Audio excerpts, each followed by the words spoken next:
This is a 14-year-old male who had a fall 3 weeks ago from a decker and fell with an outstretched hand. So he has been massaging with those topical herbs from traditional bone setters and came with that angulation which you can appreciate radiologically, but still clinically was evident. So he also had tenderness on the palpation of that fracture site or the site of injury, but his motor and sensory responses were all okay. So from this x-ray, on your left is the AP view, and then on your right is the lateral view. In the AP view, we can appreciate the two bones separately. That is the radius, which is the bigger bone as you approach the wrist joint. Then the ulna, which is the smaller bone as you approach the wrist joint. Clearly, we can see the physeal plates, which are unfused, so those are not the fracture sites in both bones.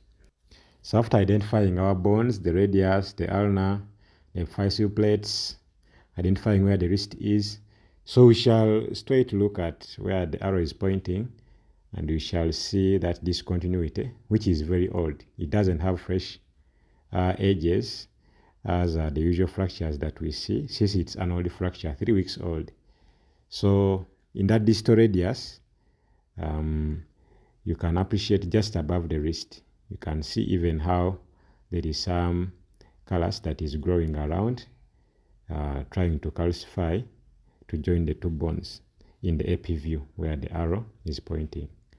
Then on your right, where we have the lateral view, still when you look at the radius, you can appreciate that anterior angulation that is made by the two fragments of the radius after fracturing.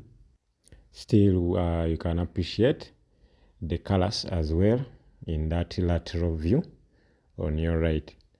So the beauty of the two views comes in here, whereby when you look at the AP view on your left, you may think that there is no angulation. If at all, we are taken only one view, because you can see the radius and the ulna as if they look to be parallel with the bone continuously uniting or having that callus.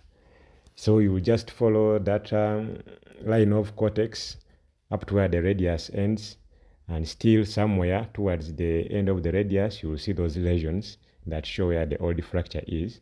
But if you had done only one view, you wouldn't appreciate this angulation.